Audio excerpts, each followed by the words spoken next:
Bismillahirrahmanirrahim. Assalamualaikum warahmatullahi wabarakatuh.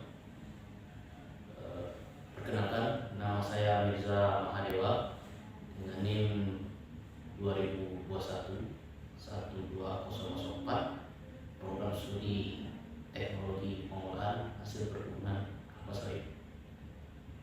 Pada video kali ini saya akan menjelaskan yaitu mengenai stasiun boiler dan stasiun pembangkit atau stasiun engine room.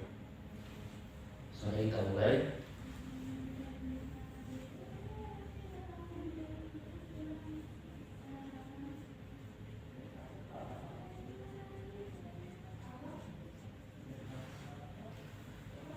Nah, sebelum itu kita akan membahas yang pertama yaitu mengenai stasiun boiler.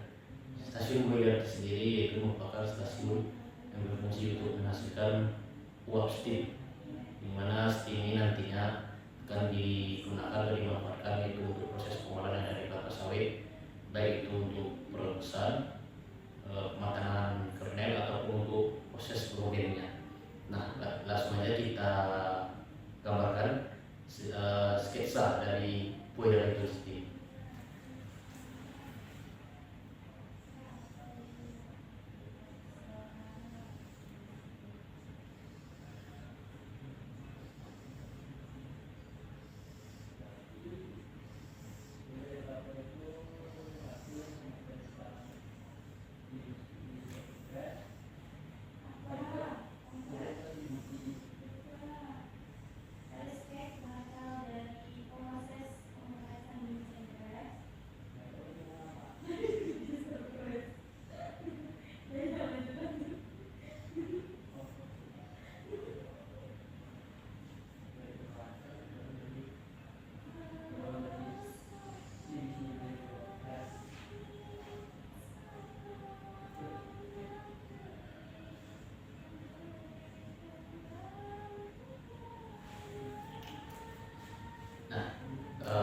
Sebelum saya menjelaskan mengenai sketsa gambar yang saya bikin, saya akan menjelaskan terlebih dahulu yaitu mengenai boiler. Boiler sendiri yaitu ada dua jenis, yaitu boiler pipa api dan boiler pipa air atau water tube dan pipe tube. Mana perbedaannya sendiri yaitu boiler pipa api, di mana proses pemasakan steamnya itu dalam pipa itu dimasukkan api atau super panas, sedangkan untuk boiler pipa air maka dalam pipa itu diisi dengan air. Nah, perbedaan lainnya yaitu untuk kapasitas pengasilan steamnya sendiri, untuk boiler pipa api sedikit, sedangkan untuk pipa air itu lebih kapasitasnya lebih besar. Langsung aja kita mulai. Itu proses dari proses dari kerja boiler. Nah, dimana boiler itu sendiri yaitu menggunakan bahan bakar dimana dihasilkan yaitu dari fiber dan cangkang. Dimana bahan bakar itu tersendiri yaitu diperoleh dari hasil pemisahan cangkang dan fiber pada stasiun nada kernel. Nah, cangkang dan fiber tersebut akan didistribusikan menggunakan distribusi conveyor untuk selanjutnya dimasukkan ke dalam boiler. Nah, di boiler itu sendiri ada beberapa item di mana bahan bakar, setelah ada bahan bakar maka untuk pemanasannya akan dinyalakan dengan api. Nah, di mana pada boiler ini ada drum, yaitu seperti upper drum, header umpan dan header wall. Nah, mana header air umpan ini berfungsi untuk mengumpan air ke pipa-pipa yang nantinya akan dipanaskan sehingga menghasilkan steam. Nah, di mana dari pipa-pipa ini yang telah menghasilkan steam selanjutnya yaitu akan masuk ke dalam upper drum, itu drum yang paling besar, drum di atas, itu fungsinya itu untuk menampung steam yang dihasilkan dari proses boiler sendiri. Nah, sedangkan header umpan berfungsi yaitu sebagai untuk header uap, maksud saya header uap berfungsi untuk menampung uap yang selanjutnya uap tersebut akan didistribusikan dari upper drum. Nah, perbedaannya itu upper drum itu sendiri nantinya jadi selain menampung, dia nantinya juga akan mendistribusikan uap tersebut ke turbin untuk menjadi stasiun pembangkit. Nah, kemudian ada beberapa item ataupun alat-alat yang ada pada boiler ya, yang bisa saya jelaskan, yaitu yang pertama upper drum tadi yang berfungsi untuk menampung uap dan dari hasil proses boiler pemanasan tadi yang selanjutnya akan didistribusikan ke turbin atau stasiun pembangkit. Nah, selanjutnya yaitu header air umpan berfungsi untuk mendistribusikan air umpan ke pipa-pipa yang nantinya akan melakukan pemanasan. Selanjutnya itu header umpan yang berfungsi untuk menampung header uap, maksud saya berfungsi untuk menampung uap yang nantinya akan didistribusikan ke upper drum. Nah, selanjutnya itu ada namanya economizer berfungsi untuk menaikkan temperatur uap kering. Selanjutnya itu superheater. Superheater sendiri itu berfungsi untuk menaikkan suhu tekanan pada air umpan. Nah, kemudian alat-alat lainnya itu seperti furnace. Furnace itu sendiri merupakan dapur atau tempat pembakaran bahan bakar. Nah, furnace ini tempat terjadinya pembakaran bahan bakar tadi, yaitu boiler, maksud saya fiber dan cangkang. Nah, setelah itu ada namanya forced draft fan yang berfungsi itu untuk membantu menghembuskan udara ke dalam tungku pembakaran itu agar pemanasan lebih merata. Selanjutnya itu ada maksud saya FDF tadi, selanjutnya itu IDF, inductive draft fan, yang berfungsi itu untuk mendorong atau mengeluarkan uap panas yang terdapat pada boiler akan didorongkan nanti kepada chimney. Nah, chimney sendiri itu berupa cerobong asap. Ini cerobong asap itu fungsinya yaitu untuk mengeluarkan udara yang terperangkap di dalam mengeluarkan udara yang diteruskan oleh inductive draft fan atau IDF tadi. Nah, kemudian yaitu ada namanya multi-dust collector ya, yang berfungsi itu untuk menangkap abu dari proses pembakaran tadi. Maka abu tersebut akan ditampung terlebih dahulu. Selanjutnya itu mengenai alat-alat pengaman yang terdapat pada boiler. Itu yang pertama yaitu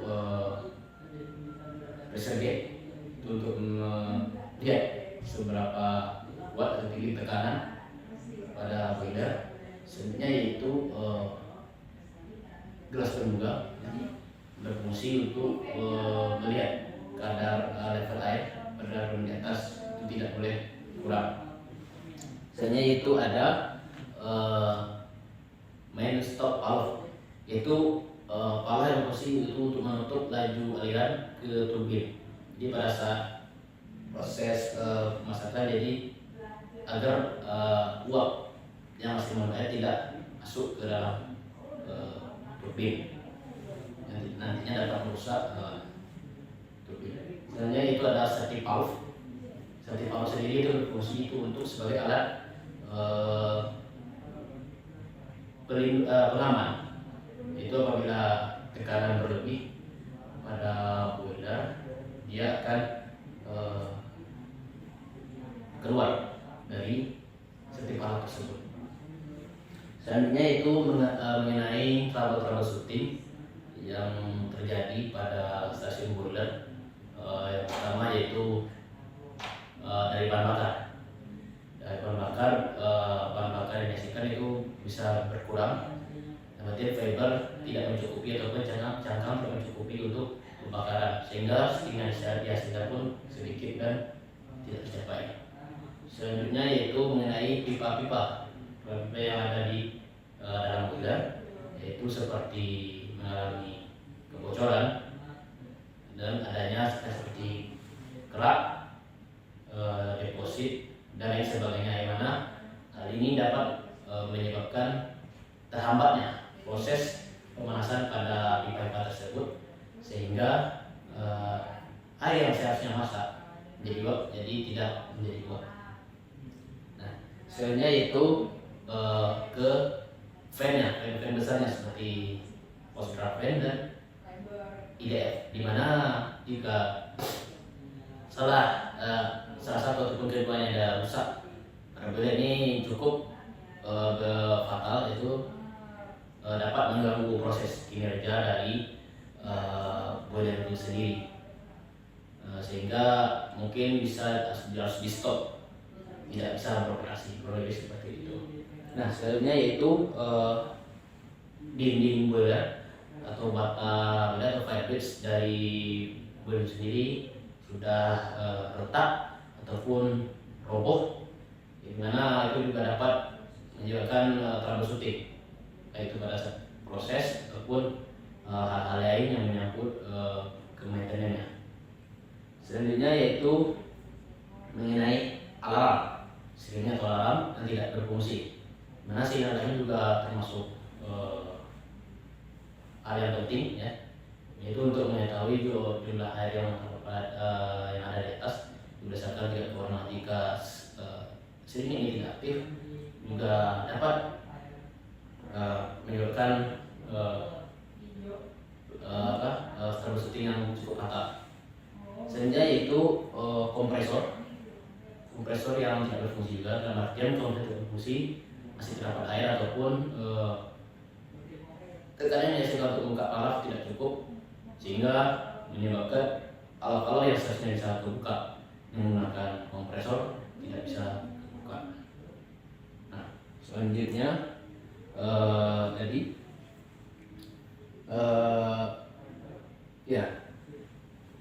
kebocoran drum juga menyebabkan troubleshooting, yang mana dapat menyebabkan berkurangnya baik itu umpan steam ataupun dari umpan air untuk proses pengolahan. Nah, selanjutnya kita masuk ke stasiun engine room.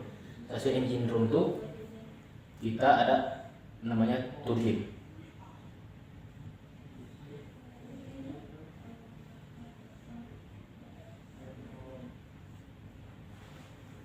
Di mana uap yang masuk dari boiler akan dimasukkan ke turbin, di mana turbin itu sendiri berfungsi itu sebagai pembangkit tenaga listrik, di mana turbin ini akan sudut-sudut atau rotor well yang ada pada turbin akan dihantam oleh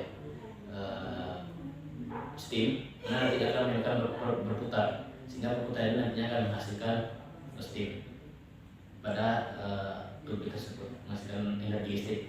Selain itu di situ terdapat juga genset.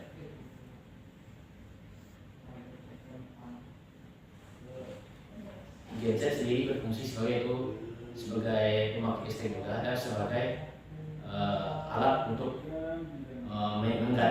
menggandeng pada saat start proses ataupun seluruh proses, yaitu dalam artian menggandeng ini sebelum start proses kita harus menyalakan genset terlebih dahulu untuk memindahkan beban. Artinya menyalakan itu saat dari menyalakan penggandengan itu ada frekuensi yang sama, pasang dan harus sama.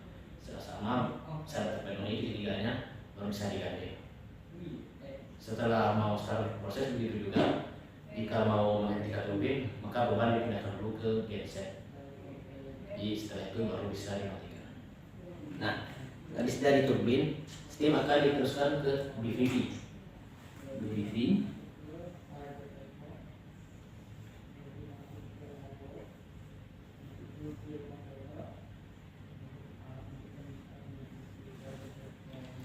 Nah, BVV itu sendiri berfungsi sebagai alat untuk menampung steam yang dari turbin, steam dari turbin, mana steam ini akan dikumpulkan dalam satu tabung, mana nanti pada tabung ini terdapat pipa-pipa yang nantinya akan mengalir ke stasiun perebusan ataupun stasiun pengolahan lainnya, baik stasiun kernel ataupun stasiun klarifikasi. Nah, setelah kita membahas SOP alat-alat dan troubleshooting lainnya, kita akan melihat APD apa saja yang digunakan pada stasiun tersebut. Pada stasiun boiler dan engine room ini memiliki kesamaan. Stasiun boiler itu kita menggunakan APD itu F-Lab, karena di situ tingkat kebisingannya tinggi, di mana dapat merusak pendengaran kita. Kedua yaitu pasti menggunakan masker pelindung karena kita berdekatan dengan penggunaan abu, tentunya fiber dan hal debu-debu kecil lainnya. Kemudian yang pasti sarung tangan ya, karena panas, dan sepatu safety serta helm. Sama halnya pada stasiun engine room itu menggunakan air pump dikarenakan tingkat kebisingannya sangat tinggi ya pada stasiun ini, dan juga pada stasiun ini sangat dilarang sekali adanya kontak dengan air karena stasiun itu sendiri yaitu terkonsentrasi dengan aliran listrik ataupun tegangan. Jadi untuk stasiun ini ya lebih ekstra hati-hati. Selain dia stasiunnya sensitif dalam artian ya sebagai stasiun pembangkit, dia juga tingkat risikonya juga tinggi kan. Misalnya juga terjadinya senjata listrik.